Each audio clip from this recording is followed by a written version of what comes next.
Hello everyone. आज की video में लर्न करते हैं एबनॉर्मल ब्रेथ साउंड्स।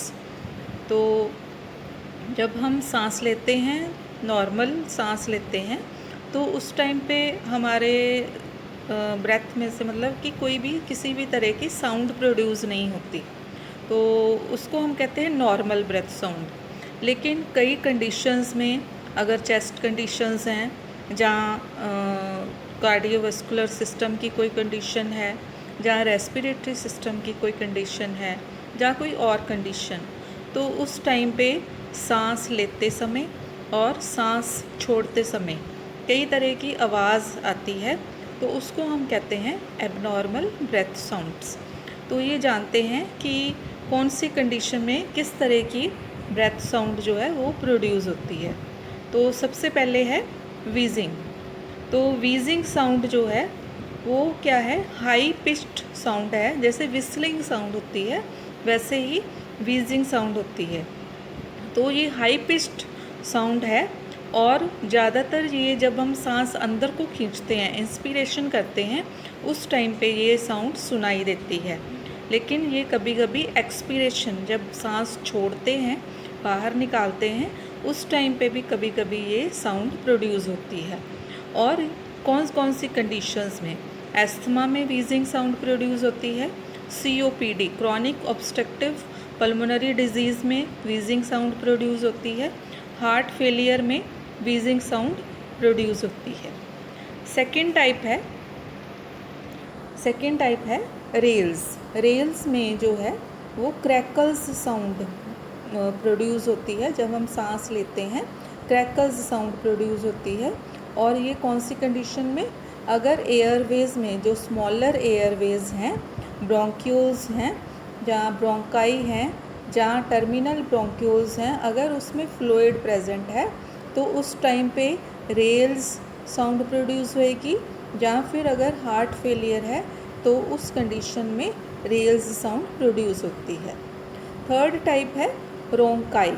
तो रोंकाई में कोर्स क्रैकलिंग साउंड है। ये भी क्रैकलिंग साउंड है, लेकिन ये लार्ज एयरवेज में प्रोड्यूस होती है।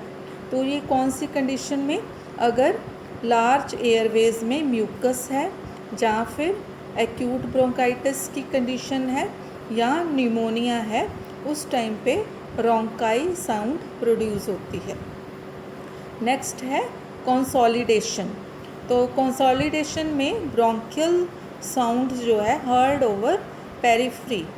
तो ये ब्रोंकियल साउंड जो हैं पेरिफ्री पे महसूस होती हैं, मतलब सुनाई देती हैं, और ये अनइक्वल होती हैं, मतलब कि सेम फील्ड में, मतलब ऑपोजिट लंग में, मतलब कि लेफ़्ट में अलग साउंड प्रोड्यूस होएगी और राइट लंग में अलग साउंड जो है प्रोड्यूस होती है।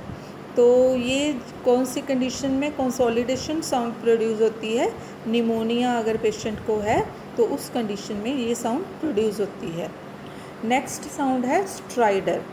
तो स्ट्राइडर साउंड जो है ये हाई पिच्ड इंस्पिरेटरी अपर एयरवे साउंड है। ये अपर एयरवे में प्रोड्यूस होती है। जब हम सांस अंदर को लेते हैं, मतलब इंस्पायर करते हैं एयर, उस टाइम पे प्रोड्यूस होती है और ये हाई पिच्ड होती है। तो ये कौन सी कंडीशन में? अपर airway obstruction from upper airway oedema और फॉरेन बॉडी। अगर अपर एयरवे में, जो ऊपर वाला एयरवे है, उसमें अगर एडिमा है, जहाँ अपर एयरवे में कोई फॉरेन बॉडी जो है वो अगर प्रेजेंट है, तो उसके कारण ऑब्स्ट्रक्शन हो जाती है। तो उसके बाद, ऑब्स्ट्रक्शन के बाद स्ट्राइडर साउंड प्रोड्यूस होती है।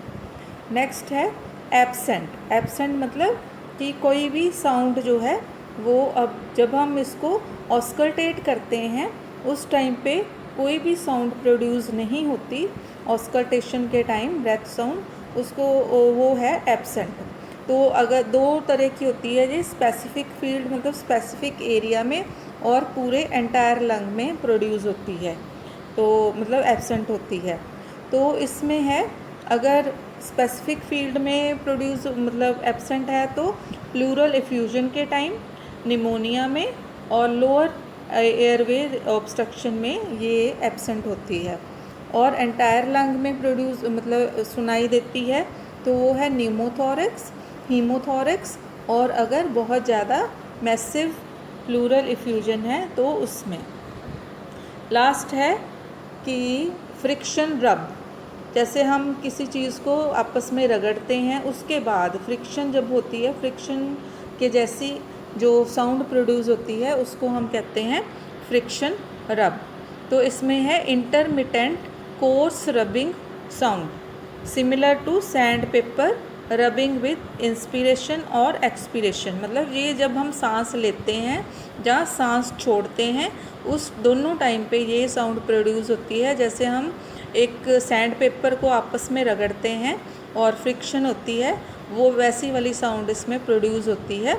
और ये कब प्रोड्यूस होती है, ये है इंडिकेशन ऑफ इन्फ्लेमेशन। अगर किसी भी पार्ट का, रेस्पिरेटरी सिस्टम का कोई पार्ट है, ब्रोंकाई है, ब्रोंक्यूल्स हैं, जहाँ लंग्स हैं, जहाँ एल्वियोलाई है, जहाँ ट्रैकिया है, तो उनकी इन्फ्लेमेशन के time friction rub sound produce होती है। So these are the abnormal breath sounds. अगर वीडियो अच्छी लगे तो लाइक करें और चैनल को सब्सक्राइब करें। Thank you so much.